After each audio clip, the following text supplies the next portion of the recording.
Sixers fans, welcome back to the show.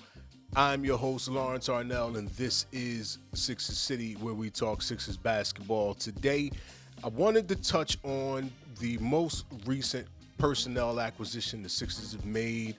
I think in a lot of cases, it can be a little bit unnecessary to be, real in tune to what's going on with like the two-way players, right? The Sixers had a couple of two-way players signed. I think they had one too many when they made this particular signing, so they had to let somebody go. You only get two of these two-way contracts on your team per season or at any given time, and the guys kind of come and go. But the Sixers just signed Lester Quinones.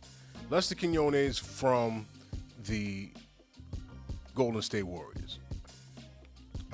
We already have Jeff Doughton Jr. and I think we brought Ricky Council IV in as a G League player on a two-way contract. He was undrafted and so forth. The Sixers have, in my opinion, a unique ability for picking up these two-way guys, right? They actually have a really good system in place, whatever they're doing, for picking out who these two-way guys can be. Because I think Ricky C4, quite frankly, I think C4 needs a chance to play himself into the rotation this year. I think he proved last season that he has the drive and the at least the physical talent, right? The athleticism to be a significant portion or a significant contribution to this team.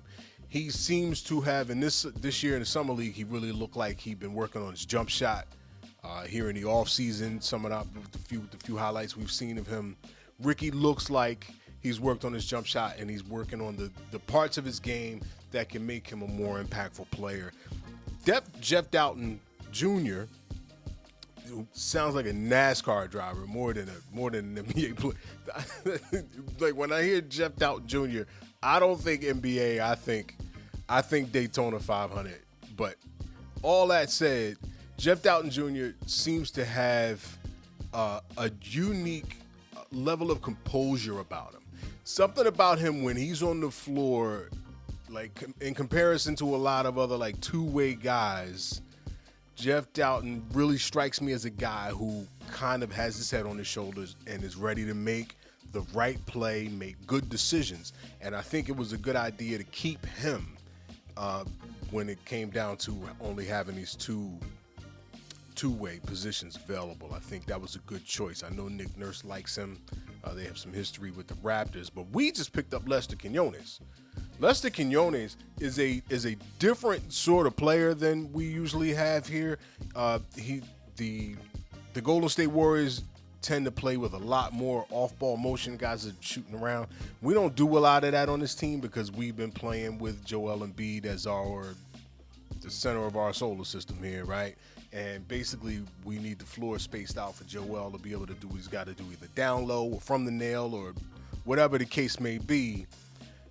That said, there has not been a lot of like guys cutting to the basket real crazy.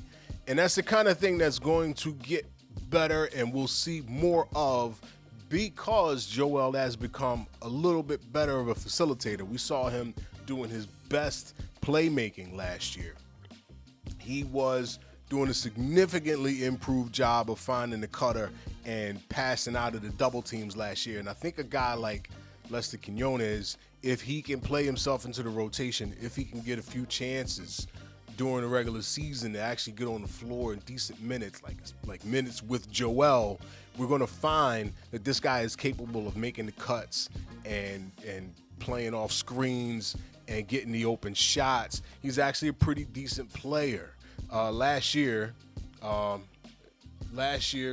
Quinones, we got him at 37 games for Golden State last year. 10 and a half minutes a game, right? 10 and a half minutes a game, 4.4 points, 1.9 rebounds. Listen, let me tell you something. The Sixers are not, if healthy, and I hate having to preference everything with with if we could stay healthy. Like, that's obvious. I'm not going to keep doing that. But if we could stay healthy, the Sixers are not in a want for scoring. We do not have a problem with scoring. Quite frankly, even last year with Tobias Harris, I'm afraid if I say his name 3 more times, he's gonna pop up behind me. But even with that guy on the squad last year, I mean, he averaged like 18 points. That's not bad. The problem is that we needed him to be more dependable, like in clutch moments. When we needed him, when we needed a third star, and he failed us at that. I don't think the Sixers are going to have a problem with that this year.